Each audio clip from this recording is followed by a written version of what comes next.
Hai teman-teman. Eh, Malam ini saya harus siap-siap karena besok harus bawa 3 ekor kucing yang akan steril. Nah, biasanya sih kita panggil dokter ya ke sini untuk steril anak-anak. Tapi karena ada pandemi, dokternya nggak bisa visit. Jadi terpaksa saya akan antar anak-anak untuk steril ke sana. Nah, persiapan apa sih yang harus dilakukan kalau mau steril gitu kan?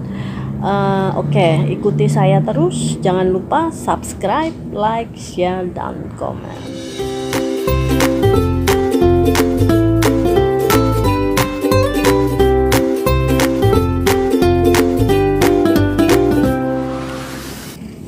Ya, ada 3 anak yang akan steril besok pagi jam 11. Janji dengan dokternya jam 11.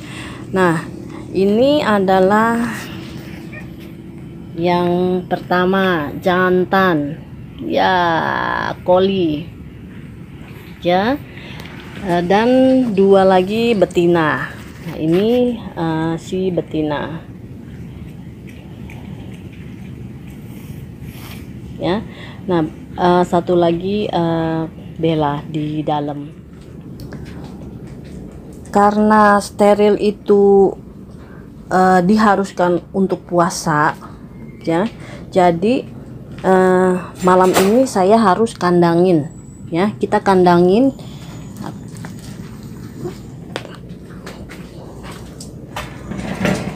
ya, kita kandangin dia tanpa makanan dan minuman tuh ya, supaya waktu di steril itu dia nggak muntah, karena bahaya sekali kalau dia muntah ya kan, pada saat dibius ya kan. Yang kedua adalah pet kargo ya. Ini pet kargo ya, harus pet kargo atau Rio ya, jangan yang terbuat dari kain itu nggak nyaman ya, nggak boleh itu, karena kan dia kan masih dalam obat bius ya, masih ada obat bius nanti pada saat dibawa, jadi dia mungkin puyeng nanti kepalanya gitu, akan muntah jadinya. Harus yang rata ya, kalau kain itu kan gojat-gojat gitu, kalau pet kargo itu kan rata gitu. Nah, yang ketiga adalah underpad ya, ini underpad. Nah, underpad ini adalah untuk alas kandang, supaya apa? Supaya pada saat dia ada jahitan begitu kan, ada bekas-bekas darah atau apa gitu ya. Nah, ini dialasin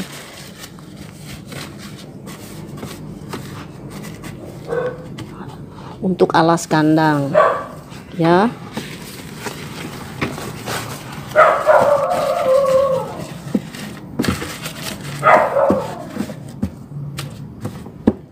Nah, seperti itu. Nah, itulah persiapan kita untuk malam ini. Udah selesai sudah ya kan. Jadi yang pertama itu adalah kucing itu harus dipuasakan dulu ya. Bagaimana caranya puasa? Ya harus dimasukin ke kandang tanpa makanan dan minuman ya. Nah, terus yang kedua adalah kita siapin pet kargo atau Rio ya, bukan yang dari kain. Nah, yang ketiga adalah underpad ya, untuk alas kandang itu, untuk jaga kebersihannya, karena pada saat jahitan, pada saat operasi itu kan dijahit, itu ada jahitan. Nah, jahitan itu kan supaya bersih lah ya itu. nggak masuk kuman gitu. Tapi biasanya sih sama dokter Eni itu diplester lagi gitu, ditutup lagi supaya nggak ada bakteri yang masuk gitu. Oke, jadi kita tunggu besok, langsung kita bawa untuk steril. Ini kita udah siap ya, semua kita udah masukin ke dalam kandang ya. Udah masukin ke dalam kandang. Nah, kita juga siapin tali ya untuk pastiin bahwa dia tuh nggak akan terlepas gitu, dikenceng ya. Enggak. Ya, semua udah siap ya, udah kita ikat. Jadi saya selalu seperti ini, pastikan pintu kandang itu nggak terbuka saat kita bawa tank itu, karena plastik kan ya. Jadi kan kalau kita angkat begitu, kadang pintu ini bisa terlepas gitu ya. Jadi kita pastiin kita ikat lebih baik gitu supaya mereka lebih aman, karena kita kan mau buat dia sehat ya, jangan sampai mereka jadi celaka. Oke, siap berangkat.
Gitu aja sih proses sterilnya, nggak lama juga, bisa ditunggu.